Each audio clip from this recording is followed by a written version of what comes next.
खऱ्या अर्थानं भारत देशातील इतिहासातील आजचा दिवस महत्त्वाचा आहे, कारण आपल्या प्राणाची आहुती देणारं हे तीनही थोर व्यक्तिमत्व आणि त्यांना अभिवादन करण्यासाठी आज या राजूनगरच्या भूमीमध्ये हुतात्मा शिवराम हरी राजगुरूंच्या शहीद दिनाच्या निमित्तानं खऱ्या अर्थानं सकाळपासून बघितलं असेल तुम्ही तर खेड तालुक्यातल्या अनेक सेवाभावी संस्था, सर्व प्रशासकीय अधिकारी, सर्व राज्यकर्ते की मोठ्या संख्येने कॉलेजच्या शाळेच्या विद्यार्थ्यांपासून खऱ्या अर्थानं राजगुरूंना अभिवादन करण्यासाठी या ठिकाणी उपस्थित आहे.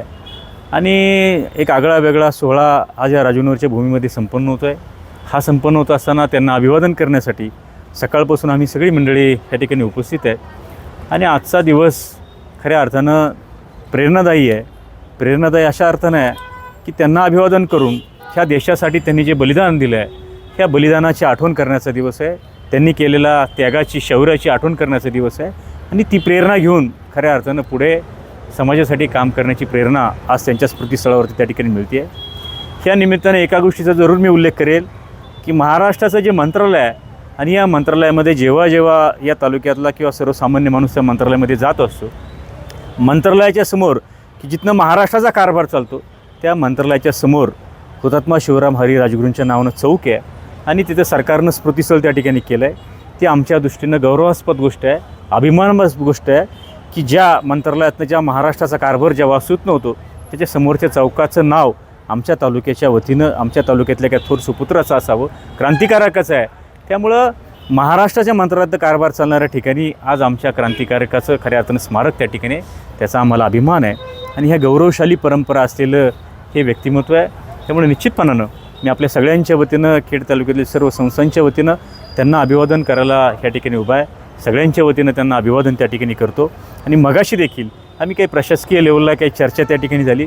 याच्यामध्ये अशी चर्चा आली की भविष्यामध्ये कॅबिनेटमध्ये हा विषय जाऊन की शासकीय प्रोटोकॉल त्याला मिळून एकतर त्यांच्या जयंतीच्या दिवशी किंवा शहीद दिनाच्या दिवशी पालकमंत्र्यांपासून तर कलेक्टरपासून सगळे प्रशासकीय अधिकारी जसे जुन्नरच्या कार्यक्रमाला असतात, जसे वढूच्या कार्यक्रमाला असतात, त्याच दर्जातील राजगुरूंच्या कार्यक्रमाला त्या ठिकाणी असले पाहिजे. तर मगाशी अनेक मान्यवरांनी भूमिका व्यक्त केली की बाबा जेव्हा पंजाबला कार्यक्रम होतो तिथलं सरकार, तिथली सगळी व्यवस्था त्या ठिकाणी काम करते, तर महाराष्ट्रामध्ये कार्यक्रम हा होत असताना आपली देखील व्यवस्था, आपलं देखील सरकार, आपलं देखील प्रशासन शासकीय पातळीवर त्याला त्या ठिकाणी मानवंदना मिळाली पाहिजे. शासकीय पातळीवरती कॅबिनेटमध्ये हा विषय येऊन पालकमंत्र्यांच्या लेवल, कलेक्टरच्या लेवलचे सगळे अधिकारी त्या ठिकाणी आले पाहिजे. ह्या राजगुरूंच्या भूमीमध्ये एकतर जयंतीच्या दिवशी, एकतर शहीद दिनाच्या दिवशी ही देखील खेड तालुक्याच्या नागरिकांची महत्त्वाची भावना आहे, भूमिका आहे. ती देखील आज आम्ही व्यक्तिगत स्वरूपात, सार्वजनिक स्वरूपात पब्लिकनं त्या ठिकाणी अधिकाऱ्यांच्या समोर व्यक्त केलेली आहे. आणि भविष्यात ह्या गोष्टीचा देखील आम्ही सगळे या तालुक्यातले सर्व पक्षीय नेते मंडळी याचा पाठपुरावा करू आणि शासन स्तरावरती लवकरच त्याला मार्ग काढण्यासाठी प्रयत्न त्या ठिकाणी करू.